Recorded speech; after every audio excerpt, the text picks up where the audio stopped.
Hello, our internet fans. We're here with another mashup video. Stat Boy's Bell. Me being the Stat Boy. Him, Mr. being Mr. Jeff Meacham, taking a big old swig of water because it's hot in Long Beach. Hot in Long Beach. And we have another list for you. Yes, we do. This is our top 10 movies ever. Yes. All time. These are the movies that we cannot live without. That every time we're watching TV or we see it on our DVD collections, we have to watch this movie. There is no denying it. Yes. What do you say? I did the intro. You go first. That's right. That's right. All right, number 10. I'm gonna get probably a lot of man card loss for this one, but Pretty Woman. Ah, Julia Roberts, Richard Gere. I adore this movie. I don't know why, to be honest with you. I like the story, and Julia Roberts is hot, and it's an amazing story of, triumph, over all kinds of different odds, and two completely different worlds coming together at the end of the day. It's like a 80s version of Cinderella. In a way, yeah. I mean, yeah, and I think my favorite scene is when he teases her with the necklace in the jewelry And box, he snaps, and then she laughs. That's a good one. That big, huge Julia Roberts laugh. Yeah, the big Julia Roberts laugh, yeah. Number 9, The Lion King. Oh, excuse me.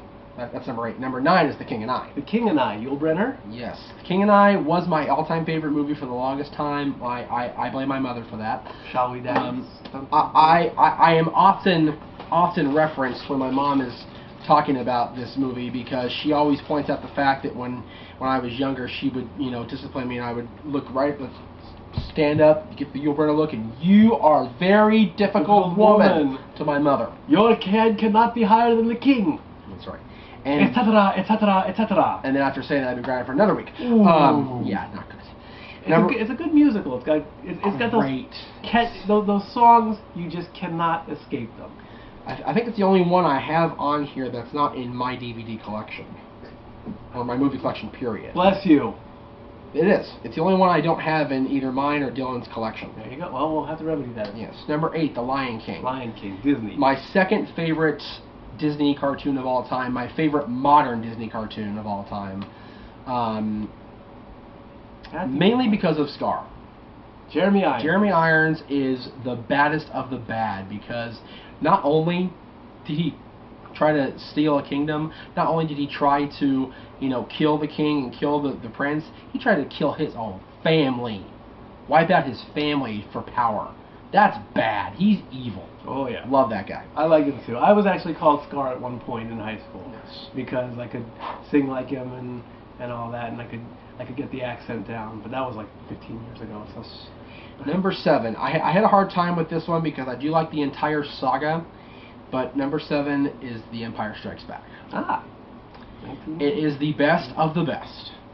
Star Wars, again, I'm a Trek guy, and there's 2 Trek movies on this list, by the way. That's good. But Star Wars, when they re-released those movies in '97, they really captured my imagination in a way I thought they never could, because I was always such a hardcore, staunch Trek supporter that I refused to give in to the Star Wars phenomenon. Then I went and saw A New Hope, and saw Empire, and saw Jedi. The big reveal. And Empire with the huge, oh my God, Darth Vader is the good guy's daddy. It's like, oh my God, it's spoiler alert. Yeah. If you don't know that by now, what 1980, right? Yeah, it's been 32 years. Get over it. Number 6, Pinocchio. I love this movie so much. That I wore out 3 VHS copies of it as a kid, and didn't get another one bought for me until they re-released it in '93. Wow, that's a Disney dedication right there. I watched this movie to death.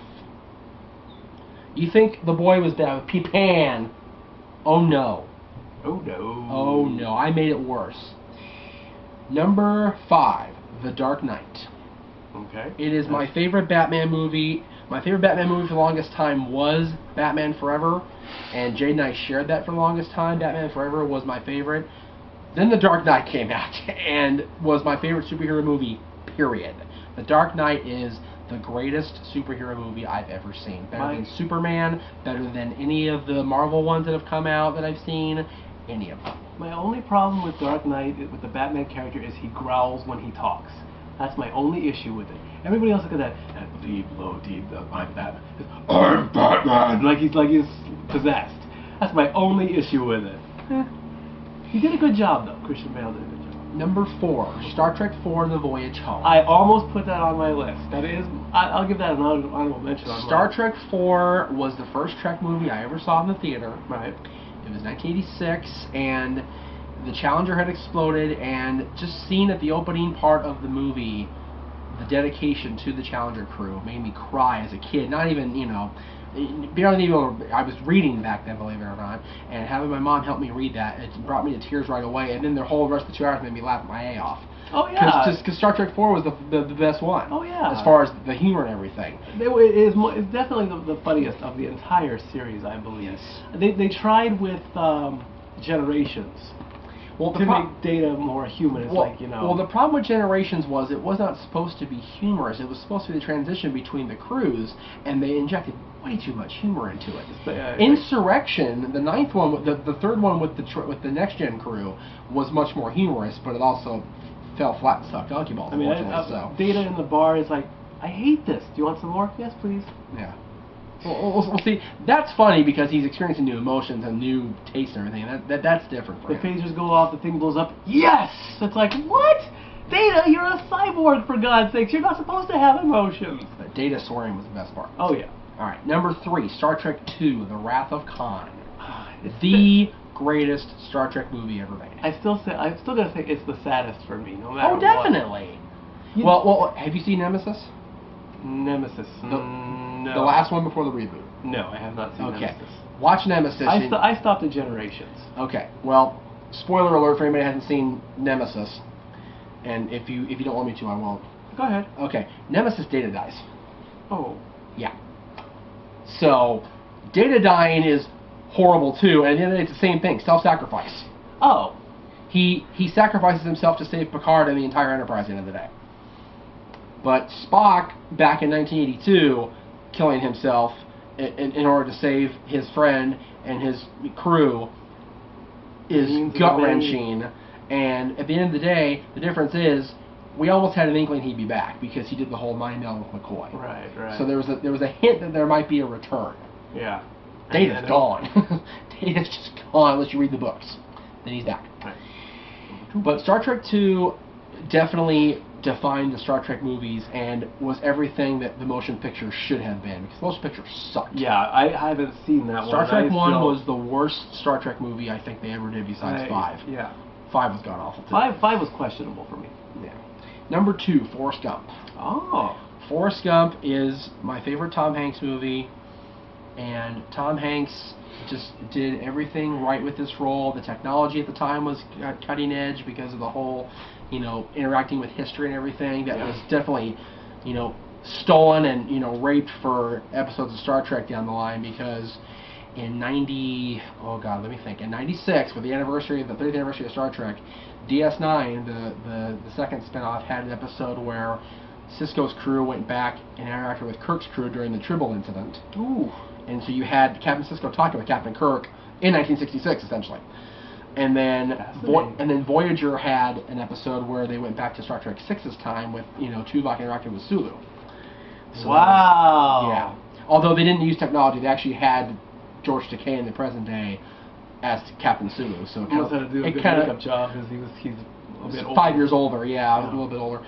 But Forrest Gump was the one that started all that, and Forrest Gump, really revitalized, really, embraced that technology. It was really cool to see stuff like that. Very sad story, obviously, with Jenny and his mama and everything, but Forrest Gump is a very, very awesome movie. He's a simple guy. So he tells his stories in a simple way. He's a simple guy with an amazing story, is what it is. And even though he's simple and slow, he's still very smart. Yes. And number one, I can list any of the 3 of them, but I went with the first one, Back to the Future. There you go.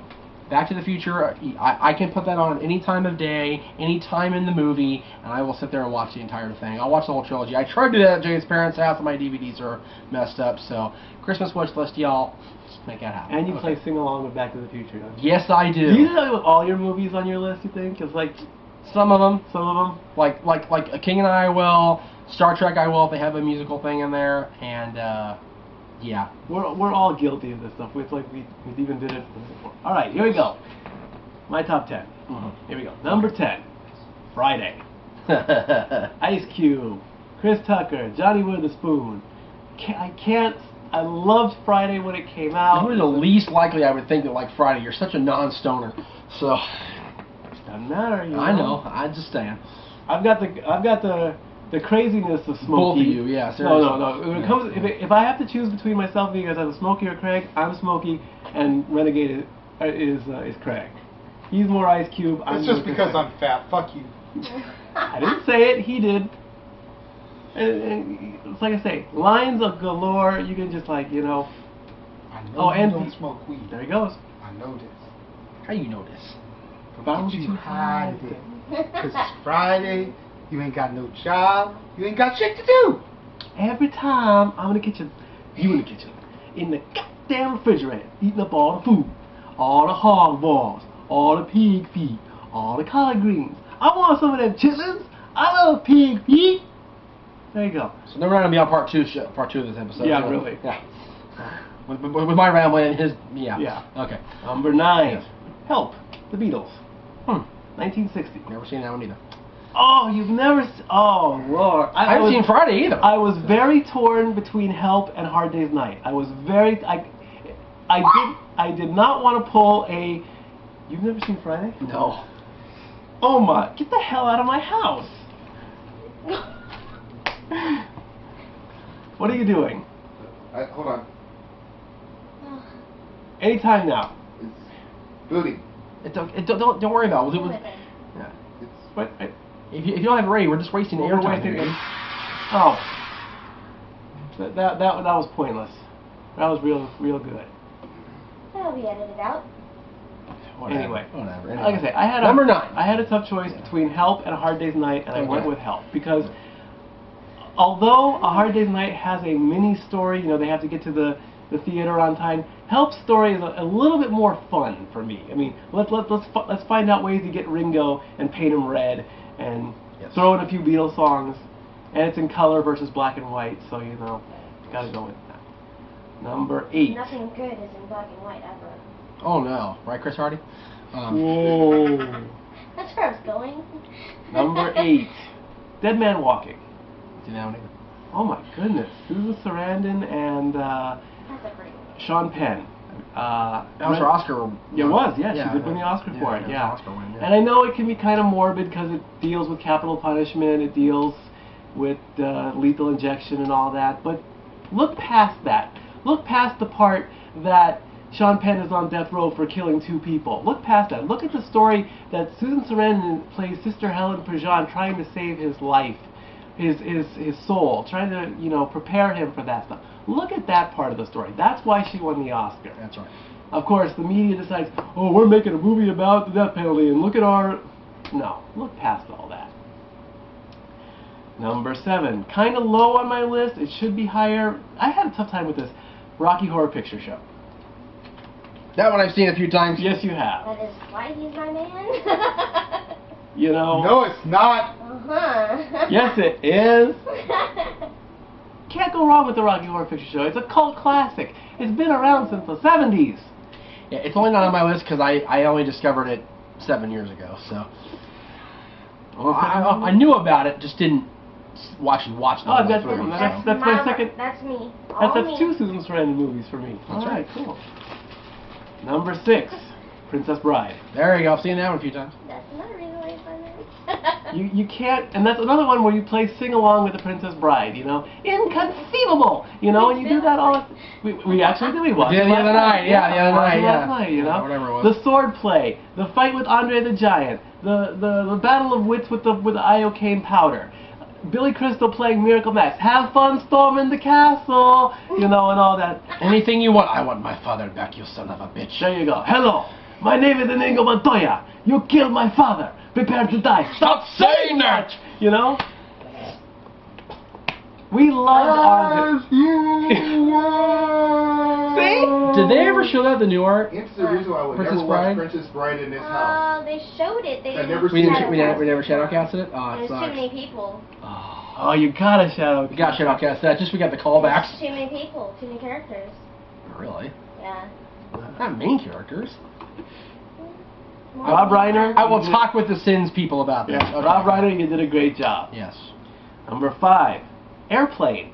Haven't seen that either. Oh my God, I dude! know, I know, I'm sorry, I Oh know. my God. Surely you must be joking. I'm calling Bishop. Ah, see? So you do know it. I do know it, I just haven't seen it. Leslie Of course, I choked on the line because I gulped my water and I choked on the classic line. Leslie Nielsen, Peter, what is that guy, what is his name? Peter, what's his name? Peter, what's his name? The guy that plays the captain. You know, Robert Stryker and all that, and, you know... What about Matt Stryker? No, not Matt Stryker. Captain Stryker. Leslie Nielsen, wasn't that the guy that investigated Undertaker disappearance in '94? Yes. Yeah, okay. Was it the voiceovers for Police Academy and that Winslow, Michael Winslow? Michael Winslow was not in Airplane. What about Carl Winslow from Urkel? You're an idiot. And like I say, No, he was in a Mine's the sequel, book. I'm sorry. number 4, Godfather. That one I've seen. Okay, thank goodness. If you had, I'll make you sleep with the fishes if you have not seen The Godfather. Most You like what I did there? Seen most. Babe. Oh no!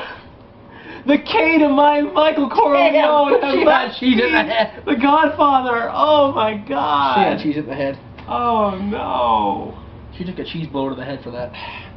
Marlon Brando as Don Vito Corleone. Oh, no. And my favorite... Scarface. Scarface, I'll give you a Scarface. Same thing. I Now, don't like it, but No. I know it. honestly, one of my favorite scenes in The Godfather is not "I'll make you an offer you can't refuse" or that. It's after that. It's Corleone and Johnny Valentine are talking. Johnny Valentine wants to be in this movie in California. He goes, "Godfather, I don't know what to do," and the Godfather gets up and he gets all angry in his little. He goes, "What's the matter? You don't know what you do." He slaps his godson right upside. He goes, "What's the matter? You're not a man. You come crying to me. I don't know what to do, Godfather." It's like, damn, I love it. I love it. The horsehead scene. If you haven't seen the horsehead scene, though. See, Marlon Brando, wasn't that Jarrell? Yes, it was Jarrell. Okay, that's it. It was Jarrell. Number 3, Return of the Jedi. There you go. I've seen that one a few times. All because of the one scene where Vader and Luke are together on the shuttle on Endor, and you know Vader finally admits or acknowledges Luke that that they're father and son. Right. The whole, you know, it's too late for me, son. That one line makes the whole movie come full circle. Makes and the it's whole like, saga come full circle Exactly. when you see all 6 of them, yeah. Yeah. The whole thing at the end, you know, when the mask comes off, you see the old white. That was I was only like 12 at the time. It's like, oh, okay. Yeah, see, but when you were 12, the old guy was at the end of the movie. Mm. Now it's Hayden Christensen, Yeah, now it's so it makes no Christensen. sense. Yeah, really. George, what are you doing? What are you doing, George? And why haven't the rest of the saga come out in 3D yet? What's taking so long? Why is only Phantom Menace the only one that's come They're out? doing one every 3 years. Seriously. Oh, great. So I'm going to be 60 years old by the time Jedi comes out in 3D? Apparently. Pretty much. They'll probably interview me on Man on the Street, you know. It's like, I remember back in... Okay. Number 2, Clue, 1985. That one was shadow casted. Let us out, let us out. Let us in. No, it's let us in, let us in. Let us in, let us out, let us out. Where's the cheeses, Jay? I always switch it, sorry. Tim Curry, man. Oh, my second Tim Curry movie, too, on the list. Mr. Body is Dead, find out who did it, with what weapon, in what room. You know, Right. all-star cast, Christopher Lloyd, Tim Curry, Penelope Ann Miller, the list goes on and on. Who looks like Susan Sarandon in that movie. Yeah, she did, actually. I thought well, first time I ever saw it, I was like, that's Susan. No, and then I saw it, I'm like, Penelope oh, Ann okay. Miller, big Okay. difference. Yeah. And my number 1 movie of all time, I'm stealing your Tom Hanks line, Green Mile. I love the Green Mile. Michael Clark Duncan, you know, Tim, and again, look past the Green Mile and the chair. Look past all that stuff. Yeah, that's what happens to 3 people in the movie. But I look- actually finally saw that for the first time with y'all here. So I'd never seen it the whole way through until I saw it with y'all here, whatever was on TV that night. So yeah, but look all past that. I mean, Great look stuff. what happens to John Coffey and all that stuff. It's telling a sad story with a sad location. I mean, Yeah. Death Row and all that. It's a great story. And I think, did he win for Green Mile? No. He won for Philadelphia. He won for Force, but he didn't win for Green Mile. He should have won for Green Mile. Michael Clark won for supporting, I believe. I believe he did. Yes. I'll have to double check that later. There you go, guys. We're out of our time, I'm sure. There's our lists. Let us know your top 10. Remember, these are the movies you cannot live without. Not just 10 favorites. You cannot live without these movies, all right? Okay. Until our next mashup, we'll see you next time. That boy out.